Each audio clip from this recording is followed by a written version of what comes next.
Hi, and welcome to the Existential Coach. On this week's episode, I want to talk about silence and angst.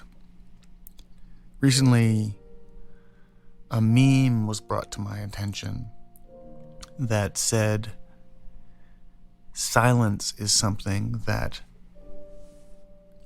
makes us complicit, that if we do not engage, if we do not speak, then silence is a form of self-negation, and therefore we must speak. That silence is a way to negate what it is that we think, what it is that we feel, why it is that these things are so important, and that to not speak is an act of violence, an act of self-violence that diminishes who we are, that in effect knocks us down, silences us from speaking, and removes us from our place in the world where we can speak and have agency, where we are heard, where we are valued, where we are respected, and so on.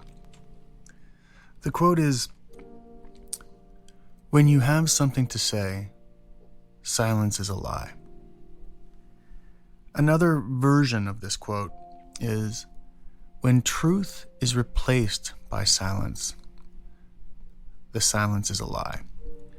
Now, these are dramatically different in my mind. Starting with the one I just read, "When truth is replaced by silence, the silence is a lie." The idea here is that there is something that we have acknowledged, something that is present, that is so-called true, and that in facing that truth, we must speak. We must, in whatever way, address this truism. If, however, we pick silence in place of speaking and addressing this truth, then what we are left with is a lie. Now, what that means is we have moved from this awareness of something, this sense that there is this truism, yet we are not acknowledging that. And so we are lying. Whereas with the other quote, it is, "When you have something to say, silence is a lie." What's interesting is when you have something to say, there is this sense that it's about you, it's about your opinions, it's about your ideas, it's about you expressing yourself. And for you to not do that is a lie. Now, certainly that's appealing, this idea, for example, of being a creative person, and you have a creative impetus to make something, whatever that something is. And you decide, for whatever reason and in whatever way, to make this thing. But then you think, well, I can't because, right? I can't because I don't have the money to do it. I can't because I don't have the confidence to do it. I can't because whatever these reasons are. And in that process, in that experiencing of doubt, there is this sense that, okay, I have something to say, but I cannot say it. Now, let's look at another situation. Let's say I'm working with a group of people, and I've been working with them for a year. And it worked in whatever way for a year, but now it's not working as much. I need that situation for a variety of reasons, whatever they are. Financially, socially, the part of a religion that I'm involved in, whatever it is. So I have some kind of need for this connection. Yet, I also am questioning that relationship. Well, can I actually speak to my concerns? Can I express my concerns in whatever way? And through expressing my concerns, increase the understanding that is going on between me and this other group. So, as an example, I'm in a conflict situation with somebody. We've been working together for a period of time. I'm starting to feel like I'm not being heard or not being fulfilled, or the thing I was doing I would like to change in whatever way. And I'm worried about speaking my truth, right? I'm worried that if I speak my truth, it will not be accepted. So in that sense, you could say, well, yeah, you want to speak your truth. You want to be heard. You want to have acknowledged that you are thinking and feeling these things, and those things have changed over time, quite naturally. And in not doing that, in being aware that, wait a second, I am growing, I am changing, I am experiencing things in a variety of different ways, and I would like to evolve myself. I would like to grow myself. And from this evolving, from this growing, it requires that the relational dynamic that I'm in change too, because the relationship is kind of like a container, right? I've used the analogy before of the pot, and drawing upon the Rumi line, which is, it's the space in the pot that we actually use. Similarly, in a relationship, the relationship, like a pot, becomes a container. So the question is, can we expand the size of our relationship? Can we expand the size of our pot? This doesn't change the dynamics of good, bad, right, and wrong. What it does is it allows us to have more available, right? We can put more in the pot. Now, perhaps the person I'm speaking with and want to share with that I have gone through these changes, or that I'm thinking differently about things, whatever that transformation is, perhaps they are entirely closed off to that. Perhaps they say, I don't care. I want our relationship to remain the same. So if that is the case, and we return to these quotes, so I'll start off with the second one I read, which is, when you have something to say, silence is a lie. And then going back to the initial one, when truth is replaced by silence, the silence is a lie. So a distinction I think is worth making here is the silence is a lie versus this notion that you have something to say. Is the silence a lie? Or is it that you have something to say and that silencing yourself is a lie? So, in this imaginary scenario I'm talking about, am I creating a dynamic where I am completely dependent on the other person saying, I hear your truth? What this suggests is that the impetus to be heard is actually incumbent upon somebody else, right? That I have a need, I have a drive to say and speak my truth, whatever that truth is. And I am required to speak that truth. If I don't, if I allow silence to be a part of my discourse, whatever that is, if I allow silence to be a mitigating factor in how I understand and constitute my existence, I am lying. Now, how does that feel when we back those two quotes up again? So the second one, when you have something to say, silence is a lie, versus when truth is replaced by silence, the silence is a lie. The first one I read there, and as I pointed out before, really emphasizes this idea that it's you and your truth, right? It's you need to say what you need to say, and you should say it, and if you don't, silence, i.e. you not saying it, is a lie. The question I am struggling with here is this seems to entirely sidestep the intersubjective relationships that come about in all of our relationships that in effect say that you as a single operator dictate truth by speaking and speaking alone. That if you say it, if you speak it, that is in and of itself sufficient for truth. Well, does that make sense? If I just speak whatever it is I speak and say the act of speaking in and of itself is an act of truth, then what does that say about listening? And significantly, what does it say about my habits of mind that respond when I experience silence?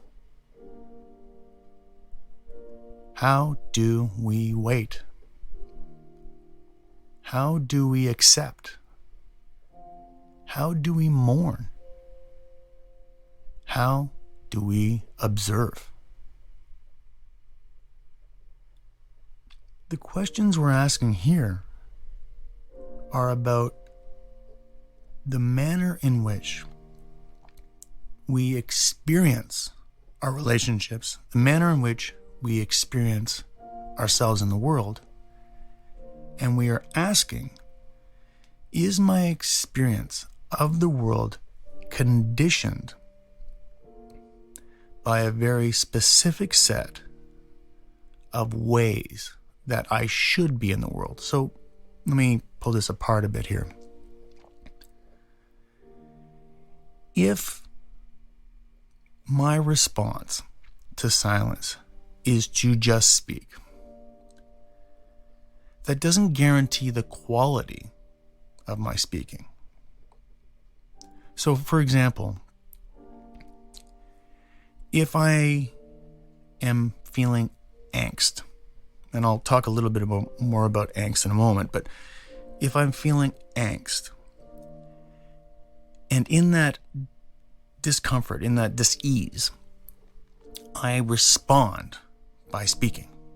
I respond by filling the space to try and cover over that anxious response, that angst that I'm feeling.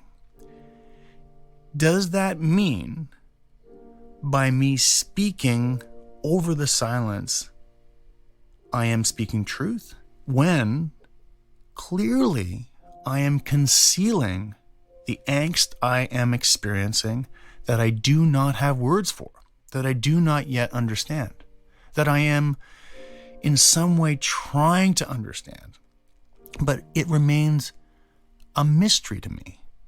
It's an enigma. Yet, if I come across something that is a mystery, something that is an enigma, and at each and every turn I seek to cover over that and then tell myself that the act of covering over is the act of truth, have I not rationalized my own oppression? Have I not constituted a rhetorical means by which I can construct the cell within which I walk and behind me pull the door closed and say, because I walked into the cell and because I pulled that door closed, I did not lie. I spoke my truth. This idea that speaking in and of itself constitutes truth is extraordinarily appealing. Yet, does it acknowledge that we are more than, or we don't exclusively exist as, rhetorical phrases, right? We are not just, I'm being my best self today. I am not just turning my frown upside down. I am not just, giving one for the Gipper and 110% and all of these different things. I am more than the slogans that I yield like weapons. So, returning to this idea of angst, and this, I want to explore this a bit more. Angst and anxiety more broadly is something that we experience all the time. Right? I feel worried that I won't have money to pay my bills. I feel worried that I won't be loved. I feel worried that I'm getting older and I haven't accomplished the things I had told myself I needed to and wanted to accomplish. I worry about a variety of different things. Now, I can stay fixated on those things. I can fixate and say, you know what? I'm not attractive because my hair is thinning. That's my problem. That's why I'm not in a relationship. I can say, I'm not happy because I don't have a career where people appreciate my gifts and my ability. That's the problem. I can say, I I am worried because I don't have a steady income. I don't have a steady lifestyle. And so that's my problem. All of these things are problems, right? They are things that speak to us in a way that we are unsure about, we're uncomfortable with, we're scared of, whatever it is. They are all issues that we are facing. However, are they the only issue? Are they the only problem? In other words, is my fundamental anxiety the thinning of my hair? Is that really the fundamental bed of my existential crisis?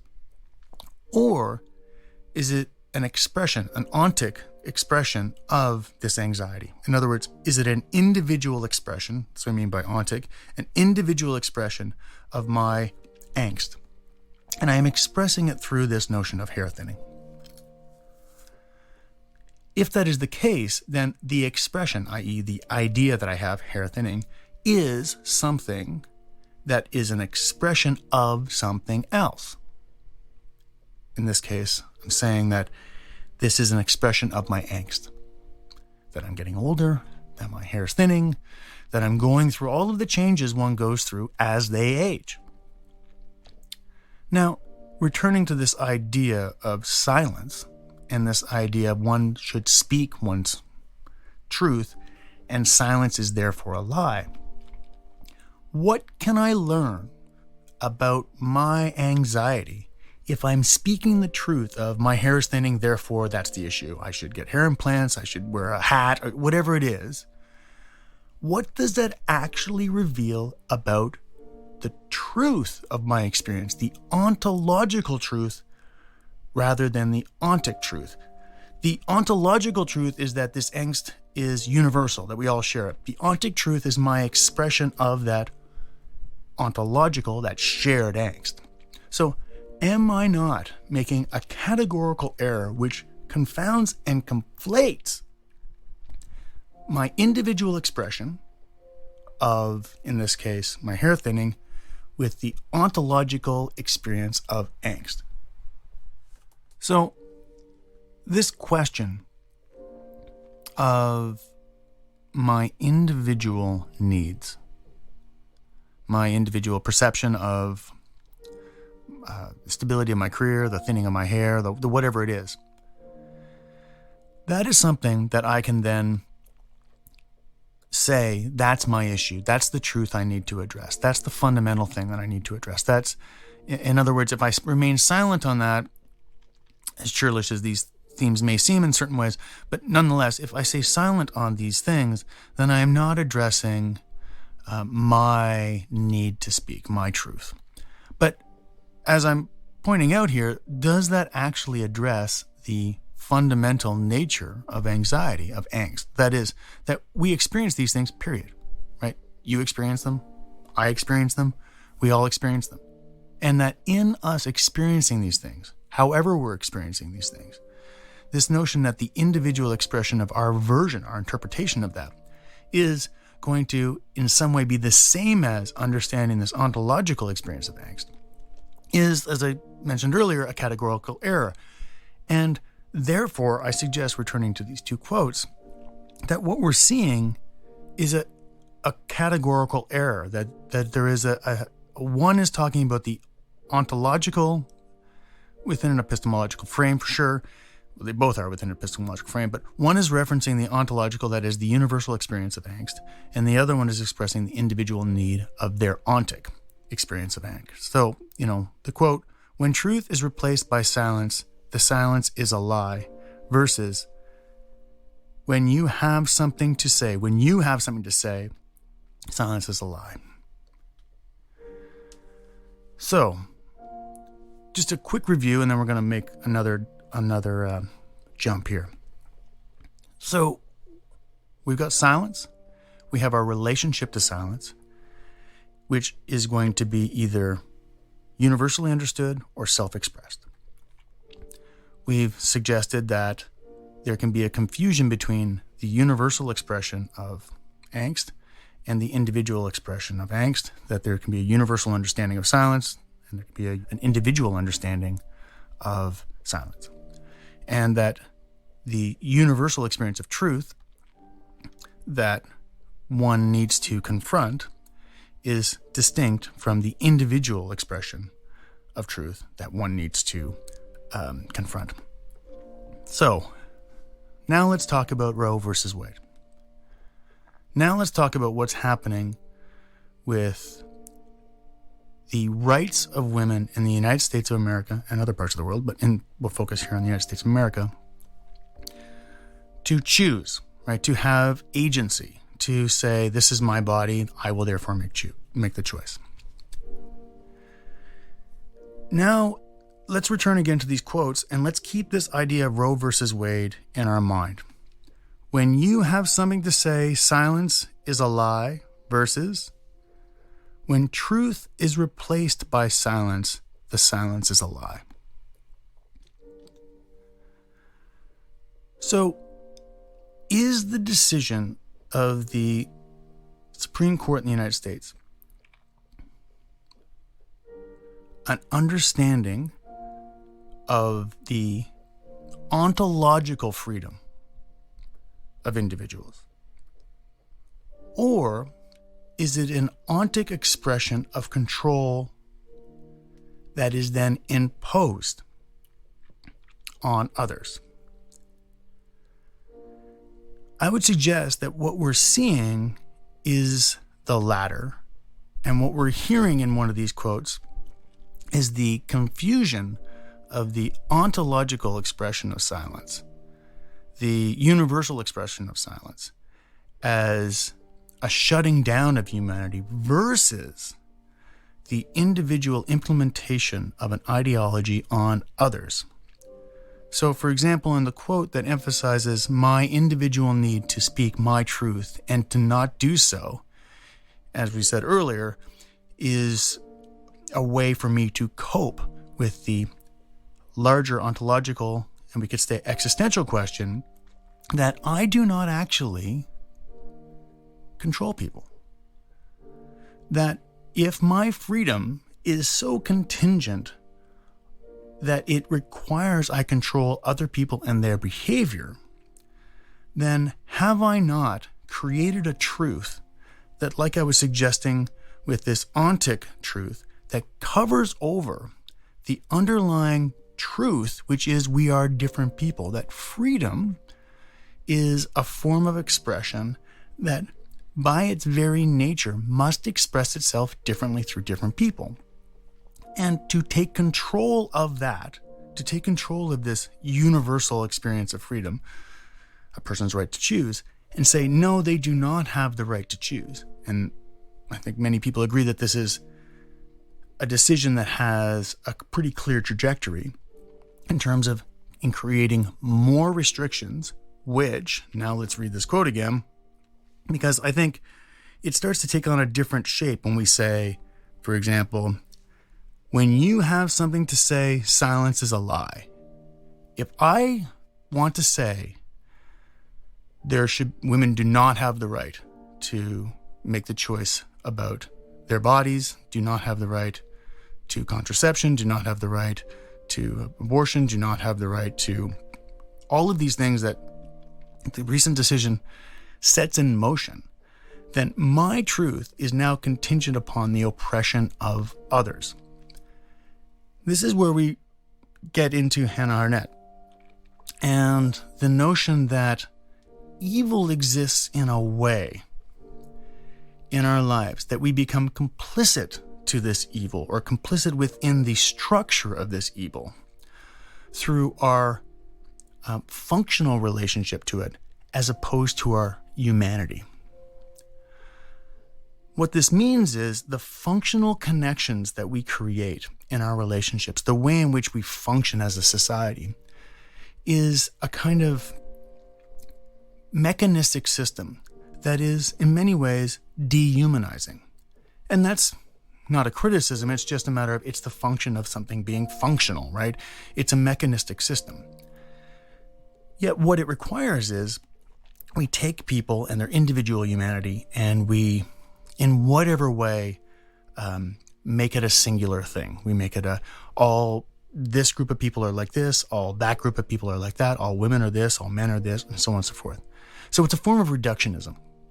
And what this does is it creates this dynamic wherein we as individuals who are speaking our truth, can then label and stereotype individuals into a part of our constructed reality that we can then control. Because, remember, this idea of controlling this angst is, well, my views, my needs, my desires, my beliefs, my truth are something that I have to speak. And if I do not speak them, then I am lying. That silence is a lie. Yet, and this is the significant point, my truth is entirely contingent upon the oppression of others. And this, as a formal structure, exists within a system, and an international system, that is hierarchical, which is to say, we are a society, a global society, that is built upon the exploitation of others. It is built upon the functional system of exploitation. Therefore, what truth can be spoken in a system that is functionally structured in a way to manipulate, to control, to exploit, to oppress? If my truth and my speaking my truth is really all life is about, right? I sit here on this podcast and I speak my truth and you hear it, and then you make your podcast and you speak your truth, and then somebody else makes their podcast, or they write their book, or they write their song, or they do whatever they're going to do. And everybody just speaks their truth because silence is a lie. And none of us look at the underlying system in place that is fundamentally operating outside of our awareness, because we're not looking at the fact that this is not a question of silence versus non-silence or no silence. This is a question of understanding, why am I seeking control over others and their silence? Why did I, in that move, and I'll read the quote again, I've read it a bunch of times, but I'll read it one more time.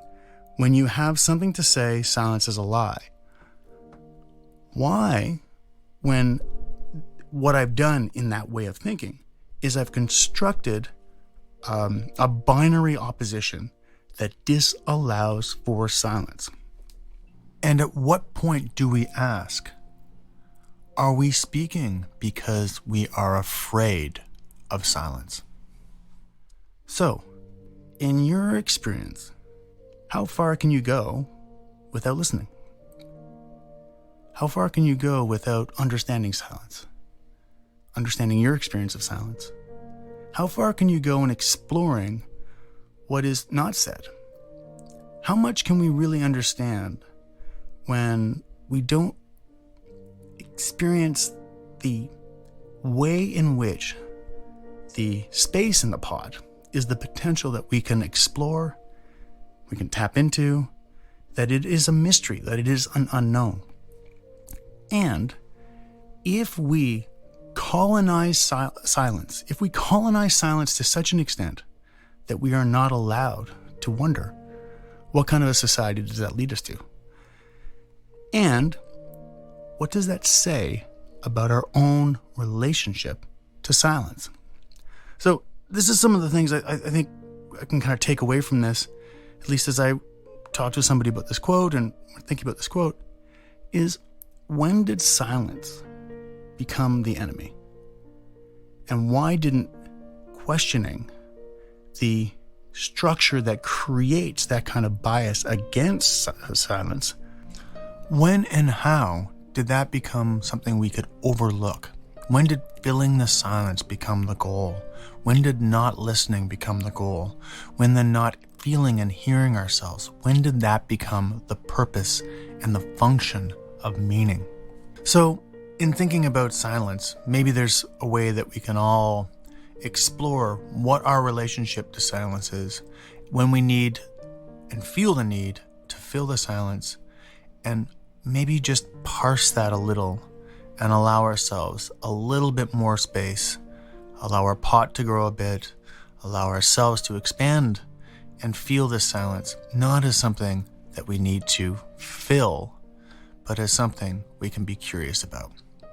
So until next time, you can reach me at JordanO'Connor.com. All right, thanks a lot, and bye for now.